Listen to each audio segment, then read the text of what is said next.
السلام عليكم بەڕێزان سەلام و ڕەحمەت و میهرەبانی خوای پەروەردگارتان لەسەر بێت. بزانە ئەی ئینسان، ئەی موسڵمان، ئەی گەنج، هەر فەرمایشتێکی پێغەمبەری خوا صلی الله عليه وسلم چەندان حکمەتی تێدان و هەروەها معجزەی تێدان.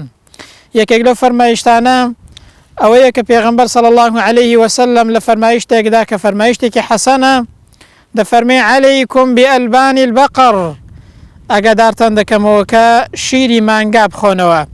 بۆچی؟ عیلەتەکەمان بۆ باز دەکات یاخود حکمەتەکەمان بۆ باز دەکات. پێغەمبەر صلی الله عليه وسلم دەفەرمێ فإنها ترم من كل شجر، لەبەر ئەوە شیری مانگا بخۆنەوە چونکە مانگا لە هەموو دارێک دەخوات یاخود لە هەموو گژوگیایەک دەخوات. بۆیە شیرەکەشی لە ئەنجامی ئەو هەموو گژوگیا و دارەدا دەبێتە جۆرێک لە شیفا بۆ نەخۆشیەکان. کەواتە ئەوەی کە لەو فەرمایشتەدا دەستمان دەکەوێت ئەوەیە کە بزانە ئەوە معجزەیەکی پێغەمبەرە صلی الله عليه وسلم. ئەگەرنە ئەو پێغەمبەرە چۆن زانی کە مانگا لە هەموو دار و درەختێک دەخوات و لە هەموو گژوگیایەک دەخوات؟ چۆن زانی ئەو شیرەیە دەبێتە هۆی شیفا بۆ نەخۆشی؟ ئەو معجزەی پێغەمبەرە صلی الله عليه وسلم.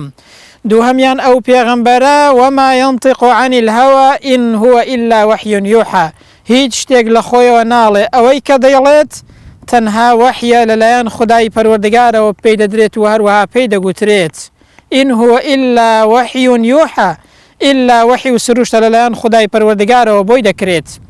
سێمیان ئەی موسڵمان، ئەی ئینسان، ئەی گەنج، متمانەت بە فەرمایشتەکانی پێغەمبەری خوا هەبێ صلی الله عليه وسلم، چونکە هەر شتێک ئەو پێغەمبەرە فەرموو بێتی ئیلا لە تاقی گەسانستیەکاندا دەرکەوتووە کە 100% ئەو فەرمایشتەی پێغەمبەر صلی الله عليه وسلم ڕاستە.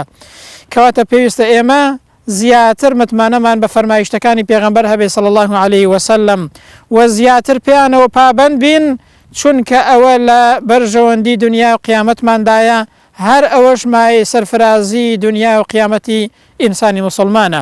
والسلام عليكم ورحمة الله وبركاته.